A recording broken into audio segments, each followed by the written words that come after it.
Welcome back to my channel. ಇವತ್ತು ನಮ್ಮ terrace garden ಒಂದು ಪುಟ್ಟ ವಿಡಿಯೋ ಹಾಕಿದ್ದೀನಿ. ಏನೆಲ್ಲ ಗಿಡಗಳಿದೆ ಬನ್ನಿ ನೋಡ್ಕೊಂಡು ಬರೋಣ. ಇಲ್ಲಿ ನೋಡ್ತಿರ್ಬೋದು, ಇದು ಬಂದು ಪಿಂಕ್ ಕಲರ್ ಪತಂಗ. ಇದು ಸಾಮಾನ್ಯ ಎಲ್ಲರ ಮನೆಯಲ್ಲೂ ಇರುತ್ತೆ, ಊರ ಕಡೆಯಲ್ಲಿ ತೋಟಗಳಲ್ಲಿ ಬೇಲಿಗಳಲ್ಲಿ ಹಾಕ್ಕೊಂಡಿರ್ತೀರ.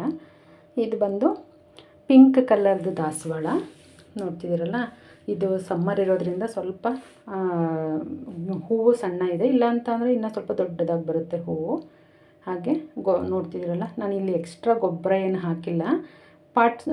ಮುಂದೆ ಎಲ್ಲ ಏನು ಕ್ಲೀನ್ ಮಾಡ್ತೀನಿ, ಎಲೆಗಳಿರುತ್ತಲ್ಲ ಡ್ರೈ ಲೀವ್ಸು, ಅದನ್ನೇ ಹಾಕೋದು. ಹಾಗೆ ಹಸಿ ಕಸನೂ ಕೂಡ ಪಾಟ್ಗೆ ಯೂಸ್ ಮಾಡ್ಕೊಳ್ತೀನಿ.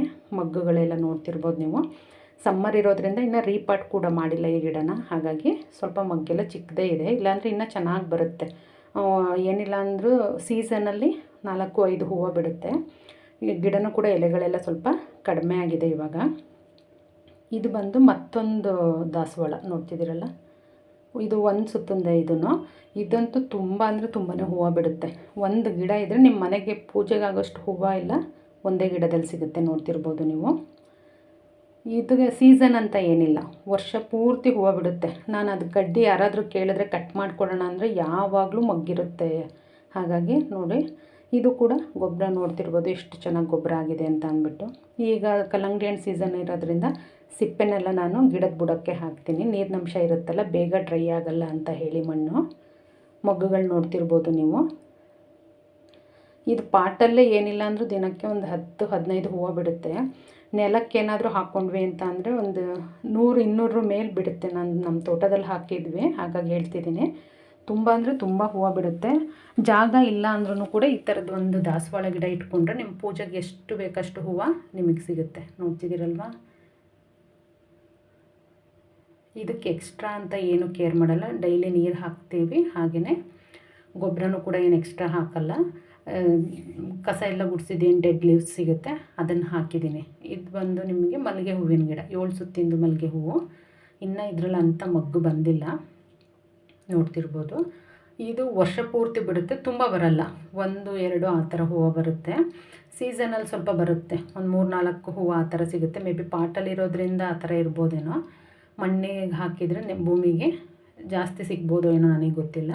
ಬಟ್ ಪಾಟಲ್ಲಿರೋದ್ರಿಂದ ನನಗೆ 2-3 ಹೂವು ಸಿಗುತ್ತೆ. ಬಟ್ ಪೂಜೆಗೆ ತುಂಬ ಚೆನ್ನಾಗಿ ಅನಿಸುತ್ತೆ. ಅದು 7 ಸುತ್ತಿರೋದ್ರಿಂದ ತುಂಬ ಗುಂಡವಾಗಿ ಗುಂಡಕ್ಕಿರುತ್ತಲ್ಲ ಹೂವು, ಹಾಗಾಗಿ ಪೂಜೆಗೆ ತುಂಬಾ ಚೆನ್ನಾಗಿ ಅನಿಸುತ್ತೆ.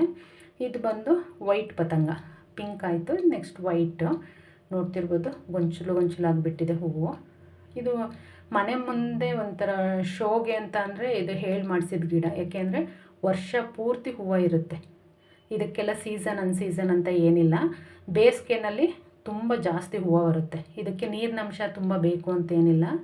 ಡ್ರೈ ಏನಿರುತ್ತೆ ಆ ಜಾಗಕ್ಕೆ ಇದು ಸೂಟೇಬಲ್ಲು. ನೋಡ್ತಿರಲ್ಲ, ಪಾಟು ಕೂಡ ಏನು ತುಂಬ ದೊಡ್ಡ ಪಾಟಿಗೆಲ್ಲ ಹಾಕಿಲ್ಲ ನಾನು, ಆದ್ರೂ ಹೂವು ಮಾತ್ರ ತುಂಬ ಅಂದರೆ ತುಂಬ ಹೂವು ಬರುತ್ತೆ. ಆ ಗ್ರಿಲ್ಸಿಗೆ ಅಂದರೆ 2-3 ಪಾಟ ಆದಮೇಲೆ ಒಂದೊಂದು ನಾವು ಪತಂಗ ಗಿಡಗಳನ್ನ ಇಟ್ಕೊಂಡಿದ್ದೀನಿ ನಾನು. ಹಾಗಾಗಿ ಹೂವು ನೋಡ್ತಾ ಇರ್ಬೋದು ನೀವು. ತುಂಬ ಅಂದರೆ ತುಂಬ ಹೂವು ಬರುತ್ತೆ ಇದು. ಆದರೆ ಪೂಜೆಗೆಲ್ಲ ಏನು ಉಪಯೋಗಿಸ್ಲಿಕ್ಕೆ ಆಗಲ್ಲ, ಬಟ್ ನೋಡ್ಲಿಕ್ಕೆ ತುಂಬ ಚೆನ್ನಾಗಿ ಅನಿಸುತ್ತೆ. ಇದು ಅಷ್ಟೇ ಪತಂಗದ ಗಿಡನೇ, ಪಿಂಕ್ ಕಲರು. ಆದರೆ ಅದರ ಜೊತೆಗೆ ನಾನಿಲ್ಲಿ ದಾಸವಾಳ ಕಡ್ಡಿ ಹಾಕಿದ್ದೀನಿ. ಒಂದು 3-4 ಚುಚ್ಚಿದ್ದೆ, ಬಟ್ ಎಲ್ಲವೂ ಚಿಗುರಿದೆ. ನಮ್ಮ ಫ್ರೆಂಡ್ ಒಬ್ಬರು ಕೇಳಿದರು ಅಂತ ಅಂದ್ಬಿಟ್ಟು ಹಾಕಿದ್ದೆ. ನೋಡ್ತಿರ್ಬೋದು, ಅದರಲ್ಲೂ ಕೂಡ ತುಂಬ ಹೂವು ಬಂತು. ತುಂಬ ಚಿಕ್ಕ ದಾಸವಾಳ ಗಿಡ ಆದ್ರೂ ಸುಮಾರು ಹೂವು ಬಂದಿದೆ ಅದರಲ್ಲೂ. ಇದು ಬಂದು ಪಿಂಕ್ ಮತ್ತು ವೈಟು 2 ಮಿಕ್ಸ್ ಇರ್ತಕ್ಕಂಥ ಪತಂಗ ಕೂಡ ಇದೆ ನನ್ನ ಹತ್ರ. ಇದು ಈ ಮತ್ತೊಂದು ದಾಸವಾಳ. ಎಲ್ಲವೂ ಒಂದೇ ಕಡೆ ಹಬ್ಕೊಂಡಿರೋದ್ರಿಂದ ತುಂಬ ಗೊತ್ತಾಗ್ತಾ ಇಲ್ಲ ಅಲ್ಲಿ ದಾಸವಾಳ ಯಾವುದು ಪತಂಗ ಯಾವುದು ಅಂತ ಅಂದ್ಬಿಟ್ಟು. ಇದು ಒಂದು ದಾಸವಾಳನೇ, ಇದು ಒಂಟಿಸುತ್ತೇನೆ. ಇದು ಅಷ್ಟೇ ಬರುತ್ತೆ, ಒಂದು 4-5 ಹೂವು ಸಿಗುತ್ತೆ. ನೋಡ್ತಿರಲ್ಲ ಮೊಗ್ಗು. ಇದು ಈಗ ಸಮ್ಮರ್ ಇರೋದ್ರಿಂದ ಸ್ವಲ್ಪ ಕಡಿಮೆ ಇದೆ, ರೀಪಾಟ್ ಮಾಡಬೇಕು. ಎಲ್ಲವನ್ನೂ ರೀಪಾಟ್ ಮಾಡಿಲ್ಲ, ಕೆಲವೊಂದು ಮಾಡಿರೋದ್ರಿಂದ ಹೂವು ಬಂದಿದೆ, ಕೆಲವೊಂದರಲ್ಲಿ ಇನ್ನೂ ಹೂವು ಕಡಿಮೆ ಇದೆ. ಇದು ನೋಡ್ತಿದ್ದೀರಲ್ಲ, ತುಂಬೆ ಹೂ ಗಿಡ. ಇದು ರೆಡ್ ಕಲರ್ ತುಂಬೆ ಹೂವು, ಕ್ರಾಸ್ ಬಿಡೋದು. ಹಳ್ಳಿ ಕಡೆ ಸಿಗುತ್ತಲ್ಲ ಆ ಥರ ತುಂಬೆ ಗಿಡ ಅಲ್ಲ ಅದು. ಇದು ನೋಡಿ, ಒಂದೇ ಒಂದು ಗಿಡದಲ್ಲಿ ಪಿಂಕು ವೈಟು 2 ಇದೆ ಪತಂಗದಲ್ಲಿ. ಅದು ನಮಗೆ ನೋಡ್ಲಿಕ್ಕೆ ತುಂಬ ಚೆನ್ನಾಗಿ ಅನಿಸುತ್ತೆ. ನೋಡ್ತಿರಲ್ಲ, ಗ್ರಿಲ್ಸಿಗೆ ಹಬ್ಸಿರೋದ್ರಿಂದ ನೋಡೋದಕ್ಕೆ ತುಂಬಾ ಖುಷಿಯಾಗುತ್ತೆ. ನೋಡ್ತೀರಿ ನೋಡಿ ಅಲ್ಲಿ, ಇದು ಪಿಂಕ್ ಇದೆ. ಅದು ಒಂದೇ ಕಡ್ಡಿನಲ್ಲಿ ಪಿಂಕು ವೈಟು ಎರಡು ಇದೆ. ಮತ್ತು ಒಂದೇ ಹೂವಲ್ಲೇ ಅರ್ಧ ವೈಟ್ ಬರುತ್ತೆ, ಅರ್ಧ ಪಿಂಕ್ ಬರುತ್ತೆ. ಆ ಥರನೂ ಕೂಡ ಇದೆ ನನ್ನ ಹತ್ರ. ನೋಡ್ತಿದ್ದೀರಲ್ಲ, ಒಂದೇ ಕಡ್ಡಿ, ಅದರಲ್ಲಿ ಪಿಂಕು ಇದೆ, ವೈಟು ಕೂಡ ಇದೆ. ಇದೆಲ್ಲ ಕ್ರಾಸ್ ಬೀಡ್ ಅಂತ ಕಾಣುತ್ತೆ, ಬಟ್ ಕಡ್ಡಿ ತಂದೆ ಹಾಕಿರೋದು, ಯಾವುದೋ ನರ್ಸರಿಯಿಂದ ತಂದು ಹಾಕಿಲ್ಲ ನಾನು. ಇದು ಬಂದು ವೈಟ್, ನೋಡ್ತಿದ್ದೀರಲ್ಲ, ಪ್ಯೂರ್ ವೈಟ್ ಏನಲ್ಲ, ಇದು ಒಂಥರ ಪಿಂಕ್ ಮತ್ತು ವೈಟ್ ಮಿಕ್ಸ್ ಬರುತ್ತಲ್ಲ, ಆ ಥರ ಒಂದು ಸುತ್ತೇನೆ ಇದೂ. ಇದು ಕೂಡ ರೀಪಾಟ್ ಆಗಿಲ್ಲ. ನೋಡ್ತಿದ್ದೀರಲ್ಲ, ರೀಪಾಟ್ ಮಾಡುವಾಗ ಕೆಳಗಡೆದೆಲ್ಲ ಬುಡದಿಂದ ಕಡ್ಡಿಗಳನ್ನೆಲ್ಲ ಕಟ್ ಮಾಡಿ ಮಾಡೋದ್ರಿಂದ ನಮಗೆ ಚೆನ್ನಾಗಿ ಗ್ರೋತ್ ಆಗುತ್ತೆ ಮತ್ತು ಹೂವು ಕೂಡ ಚೆನ್ನಾಗಿ ಸಿಗುತ್ತೆ.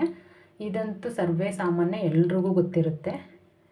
ಕೆಂಪು ದಾಸವಾಳ ಊರ ಕಡೆಯಲ್ಲಿ ಕಾಮನ್ನಾಗಿ ಎಲ್ಲರೂ ಮನೆಯಲ್ಲೂ ಹಾಕ್ಕೊಂಡಿರ್ತಾರೆ ಪೂಜೆಗೆ ಅಂತ ಅಂದ್ಬಿಟ್ಟು. ಇದು ಲೆಕ್ಕವಿಲ್ಲದಷ್ಟು ಹೂ ಬಿಡುತ್ತೆ. ನೋಡ್ತಿದ್ರಲ್ಲ, ಈ ಪಾಟಲ್ಲೇ ಎಷ್ಟು ಬಿಡುತ್ತೆ ಅಂತ ಅಂದರೆ ತುಂಬ ಬಿಡುತ್ತೆ. ಮೊಗ್ಗು ಇರುತ್ತೆ, ಕಡ್ಡಿ ಕಟ್ ಮಾಡೋಣ ಅಂತ ಅಂದರೆ ಬೇಜಾರಾಗುತ್ತೆ, ಯಾವಾಗಲೂ ಮೊಗ್ಗಿರುತ್ತೆ, ಹಾಗಾಗಿ ಕಟ್ ಮಾಡ್ಲಿಕ್ಕೆ ಬೇಜಾರು. ಅಷ್ಟು ಹೂವು ಬರುತ್ತೆ, ಮೊಗ್ಗು ಕೂಡ ಬರುತ್ತೆ. ಇದನ್ನು ನೋಡ್ತಿರ್ಬೋದು, ಡ್ರೈ ಕಸ ಎಲ್ಲ ಇಲ್ಲೇ ಇದೆ. ನಾನಿಲ್ಲಿ ಸಮ್ಮರಲ್ಲಿ ಮಾತ್ರ ಹಾಕ್ತೀನಿ ಹೂವು ಎಲ್ಲ. ನಾನು ಈ ಥರ ಇಲ್ಲ ಅಂತಂದರೆ ಈ ಮಳೆಗಾಲದಲ್ಲೆಲ್ಲ ಹಾಕಕ್ಕೆ ಹೋಗಲ್ಲ, ಕೊಳೆತು ಅದು ವಾಸನೆ ಬಂದು ಸೊಳ್ಳೆಗಳು ಬಂದುಬಿಡುತ್ತೆ, ಹಾಗಾಗಿ ಹಾಕಕ್ಕೆ ಹೋಗಲ್ಲ. ಈಗ ಸಮ್ಮರ್ ಇರೋದ್ರಿಂದ ಆ ಥರ ಹಾಕಿದ್ದೀನಿ. ಮಳೆಗಾಲದಲ್ಲಿ ಏನಂತ ಅಂದರೆ ಮಣ್ಣನ್ನು ತೆಗೆದು ಕಸನ ಹಾಕಿಬಿಟ್ಟು ಮುಚ್ಚಿಬಿಡ್ತೀನಿ ಪಾಟಲ್ಲೇ, ಆವಾಗ ಚೆನ್ನಾಗಿ ಗೊಬ್ಬರ ಆಗುತ್ತೆ. ನೋಡ್ತಿದ್ದೀರಲ್ಲ, ಇದೊಂದು ಪೇಪರ್ ಫ್ಲವರು ಪತಂಗ. ಇದು ಅಷ್ಟೇ, ಎಲೆಯೆಲ್ಲ ಇವಾಗ ಚಿಗುರಿದೆ. ಏನು ಎಲೆ ಚಿಗುರಿದೆ ಅಷ್ಟೇ ಹೂವು ಬರುತ್ತೆ ಇದರಲ್ಲಿ. ಎಲೆಗಳು ಕಾಣಲ್ಲ, ಗಿಡ ಕಡ್ಡಿ ಏನೂ ಕಾಣಲ್ಲ, ಅಷ್ಟು ಹೂವು ಬರುತ್ತೆ. ಇವಾಗ ಬರ್ತಿದೆ ಅದು, ಅಂದರೆ ಇದು ಆಲ್ರೆಡಿ ಬಿಟ್ಟಿದೆ ಮನೆಯಲ್ಲಿ ತಂದ ಮೇಲೆ. ಇದು ಮಾತ್ರ ದುಡ್ಡು ಕೊಟ್ಟು ತಂದಿರ್ತಕ್ಕಂಥ ಪತಂಗ. ಇದು ಕಣಗ್ಲೆ ಬುಡದಲ್ಲಿ ಇದು ನಂದಿ ಬಟ್ಲು ಬರುತ್ತಲ್ಲ, ಆ ಬ್ರೀಡ್ದು ಇದು ಗಿಡ. ಹೆಸರು ಗೊತ್ತಿಲ್ಲ ನನಗೆ, ನಾವೆಲ್ಲೋ ಹೋಗಿದಾಗ ತೊಗೊಂಬಂದು ಹಾಕಿದ್ದೆ, ಕಡ್ಡಿನ ಬಂದಿದೆ. ಅದರ ಕೆಳಗಡೆನೆ ತುಳಸಿ ಗಿಡಗಳೆಲ್ಲ ಹುಟ್ಕೊಂಡಿದೆ, ನೋಡ್ತಿರ್ಬೋದು. ಇದು ಬಂದು ಬೇಬಿ ಪಿಂಕ್ ಬರುತ್ತಲ್ಲ, ಆ ಥರ ಕಣಗ್ಲೆ ಇದು. ನೋಡಿ, ಒಂದೇ ಸುತ್ತು ಇದು. ಇದನ್ನು ಕಟ್ ಮಾಡಿ ರೀಪಾಟ್ ಮಾಡಿರೋದ್ರಿಂದ ಹೂವು ಕಡಿಮೆ ಇದೆ ಇದು. ಇನ್ನು ಮುಂದೆ ಬಿಡ್ಲಿಕ್ಕೆ ಶುರು ಮಾಡುತ್ತೆ. ಇದು ಮತ್ತೊಂದು ಪತಂಗ, ನೋಡ್ತಿದ್ದೀರಲ್ವ. ಇದು ಪಿಂಕು ಅಲ್ಲ, ಈ ಕಡೆ ಡಾರ್ಕ್ ಪಿಂಕು ಬರಲ್ಲ, ಆ ಥರ. ಹೂವು ಬಿಡೋ ಟೈಮಲ್ಲಿ ಕಲರ್ ಒಂದು ಬೇರೆಯೇ ಇರುತ್ತೆ, ಅದು ಫುಲ್ಲು ಅರಳುವಾಗ ಡಾರ್ಕ್ ಪಿಂಕ್ ಆಗುತ್ತೆ, ಆ ಥರ. ಇದು ಡಬಲ್ ಕಲರಲ್ಲಿ ಬರುತ್ತೆ, ನೋಡ್ತಿರ್ಬೋದು. ಎಲೆ ಗಿಡ ಇದೆ ಅನ್ನೋದೇ ಕಾಣಲ್ಲ, ಅಷ್ಟು ಹೂವು ಬರುತ್ತೆ ಇದು. ಏನಿಲ್ಲ ಅಂದರೂ 1 ತಿಂಗಳವರೆಗಂತೂ ಇದೇ ಥರ ಹೂವು ಇರುತ್ತೆ. ಇದು ಉದ್ರಷ್ಟರಲ್ಲಿ ಮತ್ತೆ ಕೆಳಗಡೆಯಿಂದ ಬರ್ತಾ ಇರುತ್ತೆ, ಪಕ್ಕದಲ್ಲೇ ಚಿಕ್ಕ ಚಿಕ್ಕ ಹೂವು ಬಂದು ದೊಡ್ಡದೆಲ್ಲ ವಯಸ್ಸಾದಂಗೆ ಅದು ಒಣಗಿ ಉದುರು ಬಿಡುತ್ತೆ. ನೋಡ್ತಿದ್ದೀರಲ್ಲ, ಬೆಳಿಗ್ಗೆ ಎದ್ದು ಮನೆ ಮುಂದೆ ಈ ಥರ ತುಂಬ ಹೂವು ಬಿಟ್ಟಿರ್ತಕ್ಕಂಥ ಗಿಡಗಳಿದ್ದಾಗ ನೋಡಲಿಕ್ಕೆ ತುಂಬಾ ಖುಷಿಯಾಗುತ್ತೆ. ಇದು ಮತ್ತೊಂದು ದಾಸವಾಳ, ನೋಡ್ತಿರ್ಬೋದು ನೀವು. ಇದರಲ್ಲಿ ಒಂದೇ ಗಿಡದಲ್ಲಿ 3 ಥರ ಬಿಡುತ್ತೆ, 1 ಸುತ್ತು, 2 ಸುತ್ತು, 3ರಿಂದ 4 ಸುತ್ತು, ಆ ಥರ. ಒಂದೇ ಗಿಡದಲ್ಲಿ 3-4 ವೆರೈಟಿ ಬಿಡುತ್ತಿದ್ದು, ನೋಡ್ತಿದ್ರಲ್ಲ. ಇದು ಅಷ್ಟೇ, ತುಂಬ ಹೂವು ಬಿಡುತ್ತೆ. ಅಂದರೆ ಮೇ ಬಿ ನಾವು ಮನೆ ಕಸನೇ ಅದಕ್ಕೆ ಹಾಕಿ ಇದು ಮಾಡೋದ್ರಿಂದ ಬರ್ತಿದೆಯೋ ಏನೋ ಗೊತ್ತಿಲ್ಲ, ಹೂವು ಮಾತ್ರ ಪ್ರತಿಯೊಂದು ಗಿಡದಲ್ಲೂ ತುಂಬ ಚೆನ್ನಾಗಿ ಹೂವು ಬರುತ್ತೆ. ಇದು ಬಂದು ಡಾರ್ಕ್ ಪಿಂಕ್ ಕಣಗ್ಲೆ, ನೋಡ್ತಿದ್ದೀರಲ್ವಾ. ಇದು ಅಷ್ಟೇ, ನನಗೆ ಪೂಜೆಗೆಲ್ಲ ಬೇಕು ಶುಕ್ರವಾರ ಎಲ್ಲ ಅಂದಾಗ ಒಂದು 2 ದಿನದ ಕಟ್ಟಿದ್ರೆ ನನಗೆ ಒಂದು ಮೊಳ ಹೂವು ಸಿಗುತ್ತಿದ್ರಲ್ಲೂ. ಇದು ಬಂದು ಶ್ರೀಗಂಧದ ಕಲ್ಲರು ಕಣಗ್ಲೆ. ಇದು 2ರಿಂದ 3 ಸುತ್ತು ಬರುತ್ತೆ, ನೋಡ್ತಿರ್ಬೋದು. ಗಿಡ ಎಷ್ಟು ಹೆಲ್ದಿಯಾಗಿದೆ, ಹಾಗೆಯೇ ಎಷ್ಟು ಹೂವು ಬಿಟ್ಟಿದೆ ಅಂತ ಹೇಳಿ. ಆ ಸೀಸನ್ಗೆ ತಕ್ಕಂಗೆ ಕಡ್ಡಿಗಳನ್ನ ಕಟ್ ಮಾಡಿ ರೀಪಾಟ್ ಮಾಡೋದ್ರಿಂದ ಯಾವುದೇ ಗಿಡ ಆದರೂ ಚೆನ್ನಾಗಿ ಹೂವು ಬರುತ್ತೆ. ಅದೇ ಪಾಟಲ್ಲಿ ನಾನಿಲ್ಲಿ ಒಂದು ಮಾವಿನ ಹಣ್ಣು ಗಿಡ ಹಾಕಿದ್ದೀನಿ. ಮಾವಿನ ಹಣ್ಣು ಬೀಜನ ಹಾಕಿದ್ದು ಸೀಡ್ನ, ಅದರಲ್ಲಿ ಗಿಡ ಹುಟ್ಟಿರ್ತಕ್ಕಂಥದ್ದು. ಈ ಸಾಂಬಾರಿಗೆಲ್ಲ ಯೂಸ್ ಮಾಡ್ತಾರಲ್ಲ, ಆ ಮಾವಿನ ಹಣ್ಣು. ಅದು ಬಂದು ಚಕ್ಕೋತ ಹಣ್ಣು ಗಿಡ. ಇದನ್ನೆಲ್ಲ ನಾನು ಪ್ಯಾಕೆಟ್ ಮಾಡಿ ತೋಟಕ್ಕೆ ಹಾಕಲಿಕ್ಕೆ ಅಂತ ಹಾಕ್ಕೊಂಡಿರ್ತಕ್ಕಂಥದ್ದು. ಇದು ಬಂದು ಥೈಲ್ಯಾಂಡ್ದು ಫ್ಯಾಷನ್ ಫ್ರೂಟ್ ಬರುತ್ತಲ್ಲ, ಆ ಗಿಡ ಮೂಲೆಯಲ್ಲಿರ್ತಕ್ಕಂಥದ್ದು. ನೋಡ್ತಿರ್ಬೋದು. ಕಲ್ಲಂಗಡಿ ಹಣ್ಣು ಸಿಪ್ಪೆ ಎಲ್ಲ ಗಿಡ ಒಣಗಬಾರ್ದು, ಮಣ್ಣು ತೇವಾಂಶ ಇರಲಿ ಅಂತ ಕಾರಣಕ್ಕೆ ಹಾಕಿದ್ದೀನಿ. ಇಲ್ಲಿ ಕಟ್ಟಿದ್ದಾರೆ ಸ್ವಲ್ಪ, ಪಾಟ್ ಗಿಡ ಹಾಕ್ಕೊಳ್ಳಿ ಅಂತಲೇ. ಅದಕ್ಕೆ ನಾನು ತುಳಸಿ ಗಿಡಗಳನ್ನ ಹಾಕ್ಕೊಂಡಿದ್ದೀನಿ. ಗುರುವಾರ ನನಗೆ ಪೂಜೆಗೆ ಬೇಕಾಗುತ್ತೆ, ರಾಘವೇಂದ್ರ ಸ್ವಾಮಿ ಪೂಜೆಗೆ ಅಂದ್ಬಿಟ್ಟು. ನನಗೆ ಎಷ್ಟು ಬೇಕಷ್ಟು ತುಳಸಿ ಇಲ್ಲೇ ಸಿಗುತ್ತೆ. ಈಗ ಸ್ವಲ್ಪ ವಯಸ್ಸಾಗಿದೆ ಗಿಡಕ್ಕೆ, ಕಿತ್ತುಬಿಟ್ಟು ಬೇರೆದನ್ನ ನೆಡಬೇಕು. ಇದು ನೋಡ್ತಿದ್ದೀರಲ್ಲ, ಇದು ಬಂದು ಆರೆಂಜ್ ಕಲರ್ ದಾಸವಾಳ, ನೋಡ್ತಿರ್ಬೋದು. ಇದು ಕೂಡ ರೀಪಾಟ್ ಆಗಿಲ್ಲ ಇನ್ನು. ರೀಪಾಟ್ ಆದರೆ ಸ್ವಲ್ಪ ಗಿಡ ನೀಟಾಗಿ ಚಿಗುರುತ್ತೆ. ಇನ್ನು ಸ್ವಲ್ಪ ಒಣಗಿದ ಥರ ಇದೆಯಲ್ಲ, ಚಿಗುರುತ್ತೆ. ಅದ್ರ ಕೆಳಗಡೆ ಒಂದು ಲೀಚಿ ಗಿಡ ಇದೆ, ಅದನ್ನು ನಾನು ಪ್ಯಾಕ್ ಮಾಡಬೇಕು, ಮಾಡಿಲ್ಲ. ನೋಡ್ತಿರ್ಬೋದು. ಹಾಗೆ ಅಲ್ಲೇ ಒಂದು ಹಲಸಿನ ಹಣ್ಣು ಗಿಡನೂ ಕೂಡ ಹಾಕಿದ್ದೀನಿ. ಬೀಜ ಹಾಕಿದ್ದೆ ಬಂದಿದೆ, ಅದನ್ನು ಕೂಡ ನಾನು ಒಂದು ಕವರಿಗೆ ಹಾಕಿ ಪಾಟ್ ಮಾಡ್ಕೋಬೇಕು. ಇದು ಬಂದು ಅಲೋವೆರಾ ಗಿಡ ನೋಡ್ತಿರ್ಬೋದು. ಪಾಟ್ ತುಂಬಾ ಚಿಕ್ಕದು, ಬಟ್ ಒಂದೇ ಒಂದು ಗಿಡ ಹಾಕಿದ್ದು ನಾನು. ಅದು ದೊಡ್ಡದಿದೆಯಲ್ಲ, ಅದು ಒಂದು ಗಿಡ ಹಾಕಿದ್ದೆ ತಂದು. ಬಟ್ ಇದು 3-4 ಎಕ್ಸ್ಟ್ರಾ ಬಂದಿರತಕ್ಕಂಥದ್ದು. ಇನ್ನೂ ಒಂದು 2-3 ಇದ್ವು. ಫ್ರೆಂಡ್ಸ್ ಯಾರೋ ಕೇಳಿದ್ರು ಅಂತ ಹೇಳಿ ನಾನು ಕೊಟ್ಟಿದ್ದಾಯ್ತು ಅದು. ಇದು ನೋಡ್ತಿದ್ದೀರಲ್ಲ, ಇದು ಫ್ಯಾಷನ್ ಫ್ರೂಟ್ ಗಿಡ. ಇದು ನಾವು ಥೈಲ್ಯಾಂಡಿಂದ ತೊಗೊಂಬಂದಿದ್ವಿ. ತುಂಬ ಅಂದರೆ ತುಂಬ ಸ್ವೀಟ್ ಇರುತ್ತೆ. ಇಲ್ಲಿ ನಮ್ಮ ಕಡೆ ಸಿಗೋದೆಲ್ಲ ಹುಳಿ ಇರುತ್ತೆ, ಅದಕ್ಕೆ ಸಕ್ಕರೆ ಹಾಕ್ಕೊಂಡೇ ತಿನ್ನಬೇಕು. ಇದಕ್ಕೇನು ಬೇಡ, ಇದು ತಿಂದ್ರೇ ಸಕ್ಕರೆ ಥರ ಇರುತ್ತೆ. ಹಾಗಾಗಿ ಇದನ್ನು ಹಾಕಿದ್ದೀನಿ. ಸೀಡ್ ತೊಗೊಂಬಂದಿದ್ದೆ ಅಲ್ಲಿಂದ, ಅದನ್ನು ಹಾಕಿ ಬಂದಿರತಕ್ಕಂಥ ಗಿಡ ಅದು. ಇದು ಅಷ್ಟೇ ಫ್ಯಾಷನ್ ಫ್ರೂಟ್ ತೆನೆ ಗಿಡ. ಇದನ್ನು 2 ಪಾಟಿಗೆ ಹಾಕಿದ್ದೀನಿ. ಅದಿನ್ನು ಹಣ್ಣು ಬಿಟ್ಟಿಲ್ಲ. ನೋಡ್ತಿದ್ದೀರಲ್ಲ, ಹಬ್ಬಿದೆ, ಚೆನ್ನಾಗಿ ಹಬ್ಬಿದೆ, ಬಟ್ ಇನ್ನು ಹಣ್ಣು ಬಿಟ್ಟಿಲ್ಲ. ಇದು ವೀಳ್ಯದೆಲೆ ಗಿಡ, ಮೈಸೂರು ವೀಳ್ಯದೆಲೆ. ಇದು ಅಂಬಾಡಿ ಮೈಸೂರು ವೀಳ್ಯದೆಲೆ 2 ಥರ ಬರುತ್ತೆ. ಅದರಲ್ಲಿ ಮೈಸೂರು ವೀಳ್ಯದೆಲೆ ಗಿಡ ಹಾಕ್ಕೊಂಡಿದ್ದೀನಿ. ಪೂಜೆಗೆ ಎಮರ್ಜೆನ್ಸಿಗೆ ಬೇಕು ಅಂದರೆ ಕಿತ್ಕೊಳ್ಳಿಕ್ಕೆ, ಇಲ್ಲಾಂದರೆ ಊರಿಗೆ ಹೋದಾಗ ತೋಟದಲ್ಲಿದೆ ತೊಗೊಂಡು ಬರ್ತೀವಿ. ಇಲ್ಲಿ ಯಾರಾದರೂ ಬಂದಾಗ ಕುಂಕುಮ ಕೊಡಲಿಕ್ಕೆ ಅಥವಾ ಎಮರ್ಜೆನ್ಸಿ ಪೂಜೆಗೆ ಬೇಕು ಅಂದರೆ ಉಪಯೋಗಿಸ್ಕೊಳ್ಳಿಕ್ಕೆ ಅಂತ ಹೇಳಿ. ಇದು ಕೂಡ ಸಮ್ಮರ್ ಇರೋದ್ರಿಂದ ಎಲೆ ಸೈಜ್ ಎಲ್ಲ ಚಿಕ್ಕದಿದೆ. ಇಲ್ಲ ಅಂತ ಅಂದರೆ ಎಲೆ ಎಲ್ಲ ತುಂಬಾ ಚೆನ್ನಾಗಿ ಬರುತ್ತೆ. ಇದು ನೋಡ್ತಿದ್ರಲ್ಲ, ನಿತ್ಯ ಪುಷ್ಪದ ಗಿಡ. ಈ ಪಾಟಿಗೆ ನಾನು ಸೀಮೆ ಬದನೆಕಾಯಿ ಹಾಕಲಿಕ್ಕೆ ಅಂತ ಹೇಳಿ ರೆಡಿ ಮಾಡಿ ಇಟ್ಟಿದ್ದೀನಿ. ಸ್ವಲ್ಪ ಸಮ್ಮರ್ ಮುಗಿಲಿ, ಆಮೇಲೆ ಹಾಕ್ಕೊಳ್ತೀನಿ. ಇದು ನೋಡ್ತಿದ್ದೀರಲ್ಲ, ಲೆಮನ್ ಗ್ರಾಸ್, ಮಜ್ಜಿಗೆ ಹುಲ್ಲು ಅಂತಾರಲ್ಲ ಅದು. ತಂಬುಳಿ ಅಥವಾ ಕಷಾಯಗಳು ಮಾಡ್ಕೊಳ್ಳಿಕ್ಕೆ ಚೆನ್ನಾಗಿ ಅನಿಸುತ್ತೆ ಇದು. ನೋಡ್ತಾ ಇದ್ದೀರಲ್ಲ ನೀವು, ಇದು ಬಂದು ಬ್ರಹ್ಮಕಮಲ. ಹಾಗೆ ಅಲ್ಲಿ ಒಂದು ಸೊಪ್ಪಿನ ಗಿಡ ಇದೆ, ದಂಟು. ಇದನ್ನು ನಾನು ಅದರದ್ದು ಬೀಜ ಮಾಡ್ಕೊಳ್ಳಿಕ್ಕೆ ಅಂತ ಅಂದ್ಬಿಟ್ಟು ಬಿಟ್ಟಿದ್ದೀನಿ. ಅದು ಬೀಜ ಮಾಡಿಕೊಂಡ್ರೆ ನಮಗೆ ಸುಮಾರು ಸೊಪ್ಪು ಸಿಗುತ್ತೆ ಅದರಲ್ಲಿ. ಹಾಗಾಗಿ ಬೀಜಕ್ಕೆ ಅಂತ ಹೇಳಿ ಬಿಟ್ಕೊಂಡಿರ್ತಕ್ಕಂಥ ಗಿಡ ಅದು. ಇದು ಬ್ರಹ್ಮಕಮಲ ನೋಡ್ತಿರ್ಬೋದು. ಹಾಗೆಯೇ ಇಲ್ಲಿ ಬಂದರೆ ಇದು ಸೌಟೇನಕ್ಕೆ ಇಟ್ಕೊಂಡಿದ್ದಾರೆ ಅಂತ ಯೋಚನೆ ಮಾಡ್ತಿದ್ದೀರಲ್ಲ. ನಾನು ಹೇಳಿದ್ನಲ್ಲ, ಮಳೆಗಾಲದಲ್ಲೆಲ್ಲ ಒಣ ಕಸ ಹಸಿ ಕಸ ಯಾವುದನ್ನು ಹಾಗೆ ಮೇಲೆ ಹಾಕೋಕ್ಕಾಗಲ್ಲ. ಮಣ್ಣನ್ನು ತೆಗೆದು ಸುಮಾರು ಒಂದು 5 ಇಂಚ್ ತನಕ ಮಣ್ಣನ್ನು ತೆಗೆದು ಒಳಗೆ ಹಾಕಿಬಿಟ್ಟು ಅದೇ ಮಣ್ಣನ್ನು ಮುಚ್ಚಿದ್ರೆ ತುಂಬ ಚೆನ್ನಾಗಿ ಗೊಬ್ಬರ ಆಗುತ್ತೆ.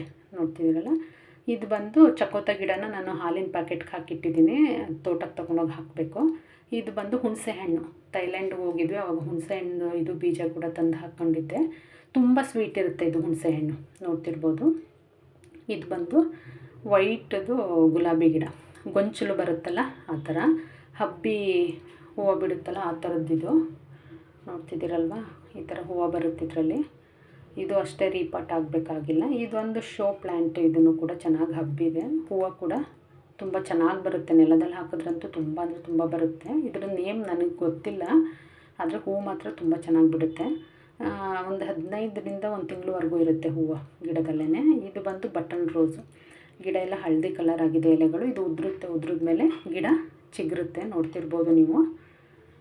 ಇದನ್ನು ಕೂಡ ರೀಪಾಟ್ ಮಾಡಬೇಕು. ಇದು ಮಲ್ಲಿಗೆ ಗಿಡ ರೀಪಾಟ್ ಮಾಡಿ ತೋರಿಸಿದ್ದೆ ಈಗಾಗಲೇ. ಮೊಗ್ಗುಗಳು ಮತ್ತು ಎಷ್ಟು ಹೆಲ್ದಿಯಾಗಿ ಚಿಗುರಿದೆ ಅಂತ ನೋಡ್ತಿರ್ಬೋದು ನೀವು. ನಾವು ಇದನ್ನು ಫೆಬ್ರವರಿ ಮಂತಲ್ಲಿ ಕೆಲವೊಂದನ್ನೆಲ್ಲ ರೀಪಾಟ್ ಮಾಡೋದ್ರಿಂದ ಹೂವು ಆಗ್ಬೋದು, ಗಿಡ ಹೆಲ್ದಿಯಾಗಿ ಬೆಳೆಯೋದು, ಇದೆಲ್ಲ ತುಂಬಾ ಚೆನ್ನಾಗಿ ಪ್ರೋಸೆಸ್ ಆಗುತ್ತೆ. ಹಾಗಾಗಿ ಫೆಬ್ರವರಿ ಮಾರ್ಚ್ ತಿಂಗಳಲ್ಲಿ ಕೆಲವೊಂದೆಲ್ಲ ಪಾಟ್ಗಳನ್ನೂ ರೀಪಾಟ್ ಮಾಡೋದು ತುಂಬಾ ಒಳ್ಳೆಯದು, ನೋಡ್ತಿರ್ಬೋದು. ಅದ್ರ ಪಕ್ಕಕ್ಕೆ ಬಂದರೆ ಇದು ಒಂಥರ ಎಲ್ಲ ಗಿಡಗಳು ಒಂದೇ ಪಾಟಲ್ಲಿದೆ, ಸ್ಕ್ವೇರ್ ಟೈಪಲ್ಲಿ ಪಾಟ್ ಇದೆ. ಎಲ್ಲ ಗಿಡಗಳು ತುಂಬ ಇದೆ ಇದರಲ್ಲಿ, ನೋಡ್ತಿರ್ಬೋದು. ಕೆಂಪು ದಂಟಿದು. ಇದು ಏನಕ್ಕೆ ಈ ಥರ ಒಣಗೋಗಿದೆ ಅಂದರೆ ಸೀಡ್ಸ್ಗೆ ಅಂತ ಹೇಳ್ಬಿಟ್ಟು ಬಿಟ್ಕೊಂಡಿದ್ದೀನಿ ನಾನು. ಅದು ಬೀಜ ಬೇಕು ನನಗೆ. ಹಾಗಾಗಿ ಇದು ಬಂದು ವೈಟು ಅಲ್ಲ, ಈ ಕಡೆ ಪಿಂಕು ಅಲ್ಲ, ಹಾಫ್ ವೈಟ್ ಅಂತಾರಲ್ಲ, ಹಾಫ್ ಪಿಂಕ್ ಆ ಥರ ರೋಸು. ಇದು ಬಂದು ಕೆಂಪು ಬಸ್ಲೆ, ನೋಡ್ತಿರ್ಬೋದು. ಇದು ಗಣಕೆ ಸೊಪ್ಪು ಗಿಡ ಇದೆ ಇದರಲ್ಲೇ. ಹಾಗೆಯೇ ಪುದೀನ ಕೂಡ ಇದೆ. ಪುದೀನ, ಗಣಕೆ ಸೊಪ್ಪು, ಹಾಗೆಯೇ ಒಂದೇ ಒಂದು ಮೆಣಸಿನ್ಕಾಯಿ ಗಿಡನೂ ಕೂಡ ಇದೆ. ಈ ಗುಂಡು ಮೆಣಸಿನ್ಕಾಯಿ ಅಂತಾರಲ್ಲ, ಆ ಥರ ಮೆಣಸಿನ್ಕಾಯಿ. ಆ ಥರ ತುಂಬ ಡಿಫ್ರೆಂಟಾಗಿರೋ ಒಂದೊಂದು 2 ಗಿಡ ಹಾಕ್ಕೊಳ್ತೀನಿ. ನೋಡ್ತಿರ್ಬೋದು, ಇದೇ ಮೆಣಸಿನ್ಕಾಯಿ ಗಿಡ, ಸೈಡಲ್ಲಿ ಸಣ್ಣದಿದೆಯಲ್ಲ ಅದು. ಹಾಗೆಯೇ ಇದು ಶೇಂಗಾ ಗಿಡ, ಕಡಲೆಕಾಯಿ ಬೀಜದ ಗಿಡ. ತುಂಬ ಏನಿರಲ್ಲ, ಒಂದು 10ರಿಂದ 15 ಕಡಲೆಕಾಯಿ ಸಿಗುತ್ತೆ ಅಷ್ಟೇ, ತುಂಬ ಏನು ಸಿಗಲ್ಲ ಅದರಲ್ಲಿ. ಸುಮ್ಮನೆ ನನ್ನ ಮಗನಿಗೆ ಗಿಡ ಹೇಗಿರುತ್ತೆ ಅಂತ ತೋರ್ಸೋಕ್ಕೋಸ್ಕರ ಹಾಕ್ಕೊಂಡಿರ್ತೀನಿ ಅಷ್ಟೇ. ಇದು ಬಂದು ಆರೆಂಜ್ ಗಿಡ. ಆರೆಂಜ್ ಸೀಸನ್ ಇತ್ತಲ್ಲ, ತಿಂದು ಸೀಡ್ ಹಾಕಿದಾಗ ಹುಟ್ಕೊಂಡಿದೆ ಅದನ್ನೇ. ಇದು ಬಂದು ನಿತ್ಯ ಪುಷ್ಪ. ನೋಡ್ತಿರ್ಬೋದು ಎಷ್ಟು ಗಿಡ ಇದೆ ಈ ಪಾಟಲ್ಲಿ ಅಂಥೇಳಿ. ಎಲ್ಲವೂ ಗ್ರೋತ್ ಆಗ್ಲಿಕ್ಕೆ ಬಿಡಲ್ಲ, 1-2 ಗಿಡ ಬಿಟ್ಟು ಉಳಿದಿದ್ದೆಲ್ಲ ತೆಗೆದುಬಿಡ್ತೀನಿ, ಬೇರೆ ಬೇರೆ ಕಡೆ ನೆಟ್ಕೊಳ್ತೀನಿ.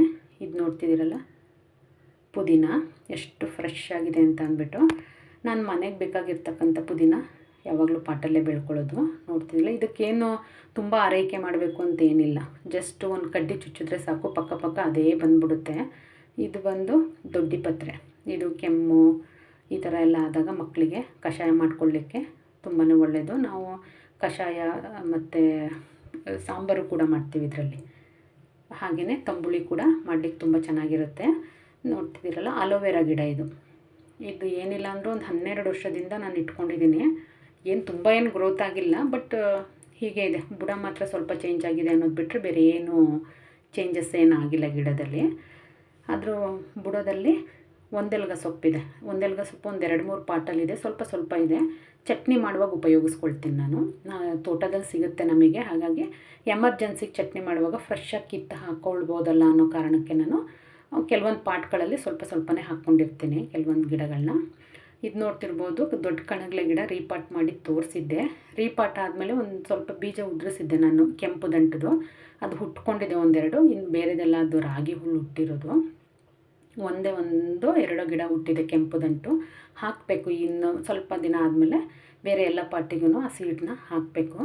ಇದು ಕೂಡ ಈಗ ರೀಪಾಟ್ ಮಾಡಿರೋದ್ರಿಂದ ಹೂ ಸ್ವಲ್ಪ ಕಡಿಮೆ ಇದೆ. ನೋಡ್ತಿದ್ದೀರಲ್ಲ ಎಷ್ಟು ಕ್ಯೂಟಾಗಿದೆ ಅಂತ ಹೇಳಿ. 3-4 ಸುತ್ತು ಬರುತ್ತೆ ಇದು ಕಣಗಲೆ. ಬಟ್ ದೇವ್ರ ಪೂಜೆಗೆ ತುಂಬ ಚೆನ್ನಾಗಿ ಅನಿಸುತ್ತೆ. ಇದು ಅಷ್ಟೇ ಲೀಚಿ ಗಿಡ. ಅಲ್ಲಿ ತೋರಿಸಿದ್ನಲ್ಲ 2 ಗಿಡ ಒಟ್ಟಿಗೆ ಹಾಕಿದ್ದು, ಒಂದನ್ನು ಮಾತ್ರ ಇಲ್ಲಿ ಪಾಟಿಗೆ ಹಾಕಿದ್ದೀನಿ ತೋಟಕ್ಕೆ ನೆಡಲಿಕ್ಕೆ ಅಂತ ಹೇಳಿ. ಇದು ಬಂದು ನಿತ್ಯ ಪುಷ್ಪ. ಮುಂಚೆ ಈ ಪಾಟಲ್ಲಿ ನಿತ್ಯ ಪುಷ್ಪನೇ ಇತ್ತು, ಹಾಗಾಗಿ ಅದು ಸೀಡು ಬಿದ್ದು ಅಲ್ಲೇ ಹುಟ್ಕೊಂಡಿದೆ ಗಿಡ. ಇದು ನೋಡ್ತಿದ್ದೀರಲ್ಲ, ಮರ್ಗ. ಇದು ತುಂಬ ಚೆನ್ನಾಗಿರುತ್ತೆ ಸ್ಮೆಲ್ಲು. ಹೂ ಕಟ್ಟುವಾಗ ಮಧ್ಯೆ ಯೂಸ್ ಮಾಡ್ತಾರೆ ಇದನ್ನು. ನೋಡ್ತಿರ್ಬೋದು ನೀವು. ಒಂದು ಚೂಟ್ಬಿಟ್ಟು ನಾವು ದೇವ್ರ ಮನೇಲಿ ಅಥವಾ ಮನೆ ಒಳಗಡೆ ಇಟ್ಟರು ತುಂಬ ಚೆನ್ನಾಗಿ ಅದರದ್ದು ಸ್ಮೆಲ್ ಬರುತ್ತೆ ಮನೆ ತುಂಬನೂ. ಹಾಗೆ ನಿತ್ಯ ಪುಷ್ಪ ಇದು ಪಿಂಕ್ ಮತ್ತು ಆಫ್ ಪಿಂಕ್ ಇದೆ ಮತ್ತು ವೈಟ್ ಇದೆ, ನೋಡ್ತಿರ್ಬೋದು. ಹಾಗೆ ಪಿಂಕು ಇದೆ, ಡಾರ್ಕ್ ಪಿಂಕು ಕೂಡ ಇದೆ ನನ್ನ ಹತ್ರ. ಇದರಲ್ಲಿ ಒಂದು 5-6 ಕಲರ್ ಇತ್ತು. ಸದ್ಯಕ್ಕೆ ಸಮ್ಮರ್ ಇರೋದ್ರಿಂದ ಗಿಡ ಒಣಗಿದ್ದನ್ನೆಲ್ಲ ತೆಗೆದಿದ್ದೀನಿ, ಹಾಗಾಗಿ ಫ್ರೆಶ್ ಆಗಿರ್ತಕ್ಕಂಥ ಒಂದು 2-3 ಗಿಡ ಇದೆ, ನೋಡ್ತಿರ್ಬೋದು ನೀವು. ಅದರಲ್ಲಿ ಇದು ಒಂದಿದೆ ಪಿಂಕ್ ಕಲರು ನೋಡಿ.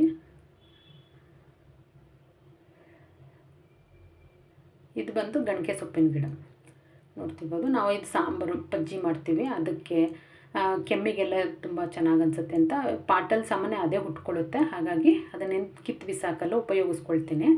ಅದು ಒಂದು ಬಂದು ಗುಲಾಬಿ ಹೂವಿನ ಗಿಡ, ನೋಡ್ತಿರ್ಬೋದು.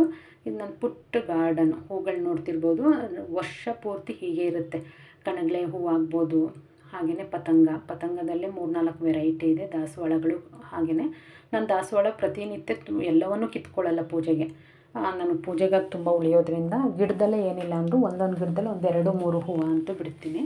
ಹಾಗಾಗಿ ತುಂಬ ಚೆನ್ನಾಗಿ ಅನಿಸುತ್ತೆ. ಬೆಳಿಗ್ಗೆ ಎದ್ದು ಒಂದು ಸಲ ಗಿಡ ನೋಡುವಾಗ ಮನಸ್ಸಿಗೆ ತುಂಬ ಖುಷಿ ಅನಿಸುತ್ತೆ. ನೋಡ್ತಿರ್ಬೋದು ನೀವು. ಇವಾಗ ಸ್ವಲ್ಪ ಎಲ್ಲ ಅಷ್ಟು ಫ್ರೆಶ್ ಅನ್ನಿಸ್ತಿಲ್ಲ ಗಿಡ, ಸಮ್ಮರ್ ಇರೋದ್ರಿಂದ. ಆ ಮಂತಲ್ಲಾದರೆ ತುಂಬ ಚೆನ್ನಾಗಿ ಅನಿಸುತ್ತೆ ನೋಡೋದಕ್ಕೆ. ಗ್ರೀನಾಗೂ ಇರುತ್ತೆ ಮತ್ತು ಹೂವು ಕೂಡ ಇರುತ್ತಲ್ಲ, ಹಾಗಾಗಿ ನೋಡೋದಕ್ಕೆ ತುಂಬ ಖುಷಿಯಾಗುತ್ತೆ. ಇಲ್ಲಿ ಗ್ರಿಲ್ಸಿಗೆಲ್ಲ ನಾನು ಮನಿ ಪ್ಲ್ಯಾಂಟ್ನ ಹಬ್ಸಿದ್ದೀನಿ, ನೋಡ್ತಿರ್ಬೋದು. ಅದ್ರ ಜೊತೆಗೆ ಒಂದು ಮಾತ್ರ ಶೋ ಪ್ಲ್ಯಾಂಟ್ ಇದೆ, ಅದು ಆರೆಂಜ್ ಕಲರ್ ಹೂವು ತೋರಿಸಿದ್ನಲ್ಲ ಅದು ಬಿಟ್ಟರೆ ಇನ್ನು ಉಳಿದಿದ್ದೆಲ್ಲ ಮನಿ ಪ್ಲ್ಯಾಂಟು. ಅಲ್ಲಲ್ಲೇ ಚಿಕ್ಕದು ಪಾಟ್ಗಳಿಗೆ ಹಾಕಿರೋದು, ಅಷ್ಟು ಹಬ್ಕೊಂಡಿದೆ ಎಲ್ಲ ಹೂವೆ, ನೋಡ್ತಿರ್ಬೋದು. ಇದು ಪುಟ್ಟ ಗಾರ್ಡನ್ನು. ಇದ್ರ ಜೊತೆಗೆ ಸ್ವಲ್ಪ ಇಂಡೋರ್ ಪ್ಲ್ಯಾಂಟ್ಸ್ಗಳನ್ನ ನಾನಿಲ್ಲಿ ಇಟ್ಕೊಂಡಿದ್ದೀನಿ. ಅದನ್ನು ಫುಲ್ಲಾಗಿ ನಾನೇನು ಎಕ್ಸ್ಪ್ಲೈನ್ ಮಾಡ್ತಿಲ್ಲ, ಯಾಕೆಂದರೆ ತುಂಬ ಲೆಂತಿಯಾಗಿ ಹೋಗುತ್ತೆ ವೀಡಿಯೋ. ನೋಡ್ತಿರ್ಬೋದು, ಇದೆಲ್ಲ ಇಂಡೋರ್ ಪ್ಲ್ಯಾಂಟು. ಗ್ರಿಲ್ಸ್ ಒಳಗಡೆ ಇಟ್ಕೊಂಡಿದ್ದೀನಿ. ಇದಕ್ಕೇನು ತುಂಬ ಬಿಸಿಲು ಬೀಳಲ್ಲ, ಹಾಗಾಗಿ ಬಿಸಿಲು ಕೂಡ ಬೇಕಿಲ್ಲ. ಇದನ್ನು ಮೇಂಟೈನ್ ಮಾಡೋದು ತುಂಬಾ ಸುಲಭ. ನೀರು ಬಿಸಿಲು ಎರಡೂ ಕೂಡ ಕಡಿಮೆ ಇರ್ತಕ್ಕಂಥ ಜಾಗದಲ್ಲಿ ಬೆಳೆಯುವಂಥ ಗಿಡಗಳು. ಇದು ನೋಡ್ತಿರ್ಬೋದು ನೀವು. ಇದು ಹೊಂಗೆ ಗಿಡದ್ದು ಕ್ರಾಸ್ ಬೀಡು, ಏರ್ನ ಪ್ಯೂರಿಫೈ ಮಾಡುತ್ತೆ ಇದು ಕೂಡ, ಹಾಗಾಗಿ ಇಟ್ಕೊಂಡಿದ್ದೀನಿ. ನೋಡ್ತಿರ್ಬೋದು, ಇದು ಒಂದು ಇಂಡೋರ್ ಪ್ಲ್ಯಾಂಟು. ಇಲ್ಲಿ ಬಂದು ಮನಿ ಪ್ಲ್ಯಾಂಟ್ನ ಹಾಕ್ಕೊಂಡಿದ್ದೀನಿ, ನೋಡ್ತಿದ್ದೀರಲ್ಲ. ಯಾವುದೆಲ್ಲ ಚಿಕ್ಕದು ಪಾಟ್ಗಳಿದೆ, ನನಗೆ ಆ ಪಾಟಿಗೆ ಏನು ಗಿಡ ಹಾಕಬೇಕು ಅಂತ ಗೊತ್ತಾಗದೇ ಇರುವಾಗ ತೆಗೆದು ಒಂದು ಮನಿ ಪ್ಲ್ಯಾಂಟ್ನ ಹಾಕಿದ್ರೆ ಚೆನ್ನಾಗಿ ಗ್ರೋ ಆಗುತ್ತೆ ಅದು. ಆಮೇಲೆ ಬೇಕು ಅಂತ ಅಂದರೆ ಕಿತ್ಬಿಟ್ಟು ಬೇರೆ ಕಡೆ ಹಾಕ್ಕೊಳ್ತೀನಿ. ನೋಡ್ತಿದ್ದೀರಲ್ಲ, ಇದು ಫುಲ್ಲು ಗ್ರಿಲ್ಸಿಗೆಲ್ಲ ಮನಿ ಪ್ಲ್ಯಾಂಟ್ ಹಾಕಿರೋದು. ಇದೆಲ್ಲವೂ ಮನಿ ಪ್ಲ್ಯಾಂಟೇ. ಇದು ಒಂದು ಬಂದು ಇದು ಅಷ್ಟೇ ಶೋ ಪ್ಲ್ಯಾಂಟ್. ಇದು ಇಂಡೋರಲ್ಲೂ ಕೂಡ ಬೆಳೆಸ್ಬೋದು, ಔಟ್ಡೋರ್ ಎರಡರಲ್ಲೂ ಹಾಕ್ಬೋದು ಇದನ್ನು. ಅದ್ರ ಜೊತೆಗೆ ಸ್ವಲ್ಪ ಜಾಗ ಇತ್ತು ಅಲ್ಲೇ ಅಂದ್ಬಿಟ್ಟು ಪುದೀನ ಒಂದೇ ಒಂದು ಕಡ್ಡಿ ಹಾಕಿದ್ದೆ. ಎಷ್ಟು ಬಂದಿದೆ ನೋಡಿ. ಇದು ಮಣ್ಣು ಹಸಿಯಾಗಿರಬೇಕು ಅಂದರೆ ತೆಂಗಿನಕಾಯಿದು ನಾರು ಏನಿರುತ್ತೆ ಅದನ್ನು ಬುಡಕ್ಕೆ ಉಪಯೋಗಿಸ್ಕೊಳ್ಳೋದ್ರಿಂದ ಮಣ್ಣು ಯಾವಾಗಲೂ ಹಸಿಯಾಗಿರುತ್ತೆ, ನೀರಿನ ಅಂಶನ ಹಿಡಿದಿಟ್ಕೊಳ್ಳುತ್ತೆ. ನೋಡ್ತಿದ್ದೀರಲ್ಲ. ಕೆಲವೊಂದು ತರಕಾರಿಗಳನ್ನ ಕೂಡ ನಾನು ಟೆರೆಸ್ ಗಾರ್ಡನಲ್ಲಿ ಬೆಳ್ಕೊಳ್ತೀನಿ. ಇವಾಗ ಸಮ್ಮರ್ ಸೀಸನ್ ಆಗಿರೋದ್ರಿಂದ ಅದ್ಯಾವುದು ನಾನಿಲ್ಲಿ ಹಾಕಿಲ್ಲ, ಮಳೆಗಾಲ ಶುರುವಾದಾಗ ಹಾಕ್ಕೊಳ್ತೀನಿ. ಇದು ಬಂದು ಮನೆ ಒಳಗಡೆ ಇಟ್ಕೊಂಡಿರ್ತಕ್ಕಂಥ ಇಂಡೋರ್ ಪ್ಲ್ಯಾಂಟು, ಸ್ನೇಕ್ ಪ್ಲ್ಯಾಂಟ್. ಇದು ನೋಡ್ತಿರ್ಬೋದು. ತಂದಾಗ ಏನಿಲ್ಲ ಅಂದರೂ ಒಂದು ಮೊಳ ಇತ್ತು ಅನ್ಸುತ್ತೆ ಈ ಗಿಡ. ಇವಾಗ ನೋಡಿ ಎಷ್ಟು ಹೈಟಾಗಿ ಬೆಳೆದಿದೆ ಅಂತ ಹೇಳಿ. ಒಂದು 6 ಮಂತ್ ಆಗಿರ್ಬೋದು ಇದು ತೊಗೊಂಡು ಬಂದು. ಆಮೇಲೆ ಒಂದು 4 ಅಷ್ಟೇ ಅದು ಇದ್ದಿದ್ದು, ಪಕ್ಕ ತುಂಬಾ ಬಂದುಬಿಟ್ಟಿದೆ ಅದು. ಇದು ಎಲ್ರಿಗೂ ಸರ್ವೇ ಸಾಮಾನ್ಯ ಗೊತ್ತಿರ್ತಕ್ಕಂಥ ಗಿಡ, ಬ್ಯಾಂಬೋ. ನೋಡಿ, ಇದು ಅಷ್ಟೇ ತುಂಬ ಏನು ಗ್ರೋತ್ ಆಗಿಲ್ಲ, ಓಕೆ ಅಂದರೆ ತುಂಬ ಗ್ರೀನರಿ ಆಗಿದೆ. ನೋಡ್ತಿದ್ದೀರಲ್ವಾ, ನೋಡೋದಕ್ಕೆ ಚೆನ್ನಾಗಿ ಅನಿಸುತ್ತೆ ಮನೆಯಲ್ಲಿ ಇಟ್ಕೊಳ್ಳೋದ್ರಿಂದ. ಮಲ್ಲಿಗೆ ಹೂವು ಗಿಡ ತೋರಿಸಿದ್ನಲ್ಲ ಅದ್ರದ್ದು ಅದು ಒಂದೇ ಬಂಚಲ್ಲಿ ಎಷ್ಟೊಂದು ಬಿಟ್ಟಿದೆ ಅಂತ ಅಂದ್ಬಿಟ್ಟು. ಹಾಗೆಯೇ ಗಿಡ ಹೆಲ್ದಿಯಾಗಿರಬೇಕು ಅಂತಂದರೆ ಆದಷ್ಟು ಎರೆಹುಳಗಳಿರಬೇಕು, ಅದು ನ್ಯಾಚುರಲಾಗಿ ಬರಬೇಕು. ನೋಡ್ತಿರ್ಬೋದು ಎಷ್ಟು ಎರೆಹುಳ ಇದೆ ಅಂತ. ನಾನು ಇದಕ್ಕೆ ಎಕ್ಸ್ಟ್ರಾ ಏನೂ ಹಾಕಿಲ್ಲ, ಮನೇಲಿ ಇರ್ತಕ್ಕಂಥ ಹಸಿ ಮತ್ತು ಒಣ ಕಸಗಳನ್ನ ಹೊರಗಡೆ ಎಲ್ಲೂ ಎಸಿದೇನೆ ನಾನು. ಪಾಟ್ಗೆ ಹಾಕಿರೋದ್ರದ್ದು ಇದೆ ಅಷ್ಟೇ. ಎರೆಹುಳಗಳು ಎಷ್ಟಿರುತ್ತೆ ಅಷ್ಟು ಗಿಡ ಹೆಲ್ದಿಯಾಗಿರುತ್ತೆ, ಗಿಡಕ್ಕೆ ಬೇಕಾಗಿರ್ತಕ್ಕಂಥ ನ್ಯೂಟ್ರಿಷನ್ಸ್ ಎಲ್ಲ ಅದರಲ್ಲಿ ಸಿಗುತ್ತೆ. ನೋಡ್ತಿರ್ಬೋದು. ಹಾಗಾಗಿ ಹೂವು ಚೆನ್ನಾಗಿ ಬರುತ್ತೆ. ತರಕಾರಿ ಹಾಕಿದ್ರೆ ತರಕಾರಿನೂ ಕೂಡ ತುಂಬ ಫ್ರೆಶ್ ಆಗಿ ತುಂಬಾ ಚೆನ್ನಾಗಿ ಬರುತ್ತೆ. ಹಾಗಾಗಿ ನೀಟಾಗಿ ಮನೇಲಿರ್ತಕ್ಕಂಥದ್ದನ್ನೇ ಉಪಯೋಗಿಸ್ಕೊಂಡು ಗಿಡಗಳನ್ನ ಬೆಳ್ಕೊಬೋದು. ನೋಡ್ತಿದ್ದೀರಲ್ಲ ಎಷ್ಟು ಹೂವು ಇದೆ ಅಂದ್ಬಿಟ್ಟು. ಯಾರೆಲ್ಲ ಹೊಸದಾಗಿ ಚಾನಲ್ ನೋಡ್ತಿದ್ದೀರಲ್ಲ ಸಬ್ಸ್ಕ್ರೈಬ್ ಮಾಡ್ಕೊಳ್ಳಿ. Thank you.